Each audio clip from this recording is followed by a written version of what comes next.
I'll tell you one truth today. The day you learn to break the boundary in your mind, that's the day you will step into the miraculous. Yeah, this is your mind that prevents you from stepping into the miraculous. It's your mind. Because it always sprouts doubt. It always sprouts unbelief. What if God doesn't do a miracle? Is that your problem?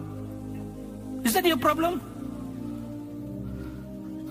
It's not your problem. Your job is to pray for the sick.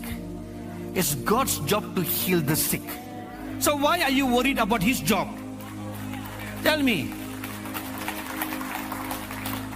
You take care of your business, God will take care of His business. You need not worry about Him. He can take care of him. He's a big boy.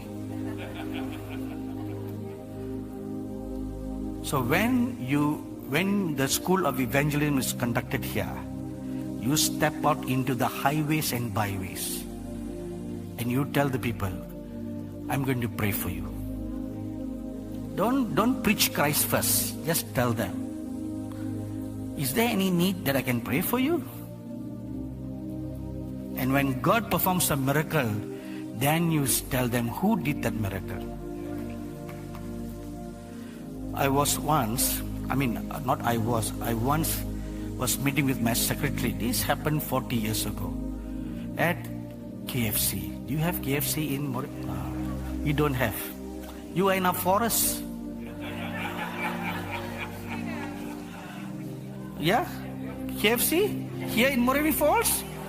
Really? Huh? Not here. This is forest.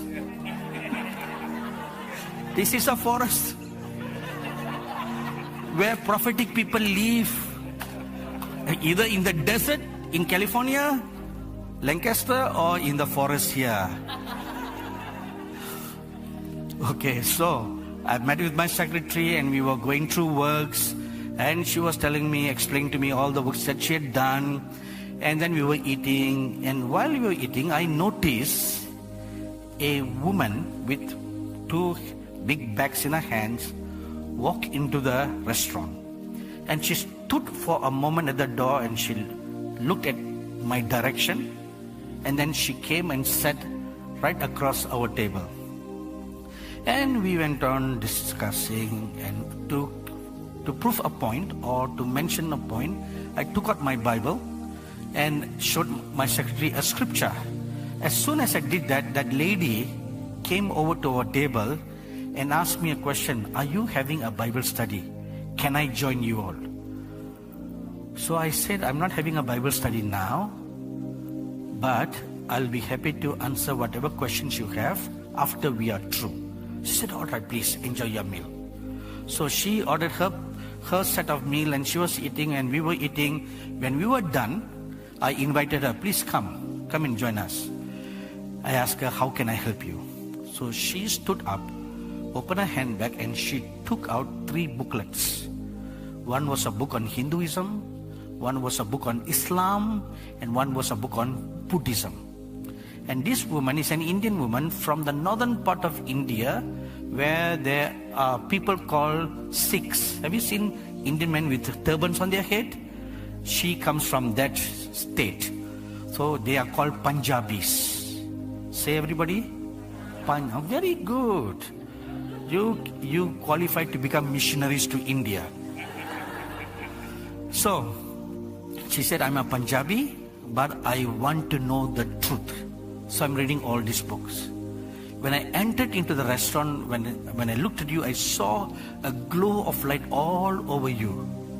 And I thought in my heart that you must be someone very holy, very saintly, to whom I can ask for counsel. I looked at her, I said, lady, you have come to the right person. She said, sit down. So I began to share my testimony, how from a Hindu I became a Christian. As I was speaking to her, the Holy Spirit opened my spiritual eyes and I looked into her heart and saw her life. From the day that she grew up from a child till the moment that she walked into the restaurant. What happened in her life? She just had a big fight with her husband. He slapped her and she packed her packed her clothes, left the house, not knowing where to go, and she just ended up at the KFC. When I described all that, she cried and she cried and she cried, and she asked me, how do you know? How do you know? Right to the last detail, when my husband stretched his hand to slap me, you describe it exactly like you stood there in my house and you saw all this event. I knew I got her attention now. So I asked her, have you seen me in your life before? She said, no. Do you think I have seen you? She said, no chance. Then how did I know all this? She said, that's what I'm asking you. How do you know?